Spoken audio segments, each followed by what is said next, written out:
പക്ഷെ അതുപോലും വകയില്ലാതെയായി. അങ്ങനെ ദിവസം വിശപ്പ് സഹിക്കാൻ വയ്യാതെ സീതാൻ ഇങ്ങനെ പ്രാർത്ഥിച്ചു, എന്റെ റബ്ബേ, ഏത് സീതാനാരും മറക്കില്ല, നമുക്ക് ഇപ്പാണ്ട് ശരിക്ക് തരാം. പറഞ്ഞു മുഴുവനാക്കിയില്ല.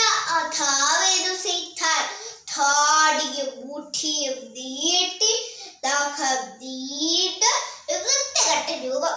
എന്നാവോ സീതാനെ കണ്ട് സീത നിലവിളിച്ചു. ഇതിന്റെ നമ്മളെ വെച്ച് സീത ചോദിച്ചു, സീതാനെ നമ്മൾ പാണ്ടി ശരിക്ക് തരാം, ദുബാലായാലും മതി, കുന്നോളം പണം കിട്ടും, പണിയൊക്കെ നമ്മൾ ശരിക്ക് തരാം. പക്ഷെ ഇത് കാര്യം 15 കൊല്ലത്തേക്ക് കുളിക്കാൻ പാടില്ല, നഖം വെട്ടേത്, തുണിയും മാവേത്, പിന്നെ പ്രത്യേകം ശ്രദ്ധിക്കേണ്ട കാര്യമുണ്ട്. ഏതാപ്പാത്?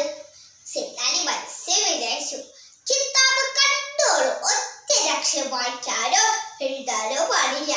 ഇതപ്പോ വലിയ കാര്യം, പണ്ടേ എഴുതാനും വായിക്കാനും ഇഷ്ടമല്ല.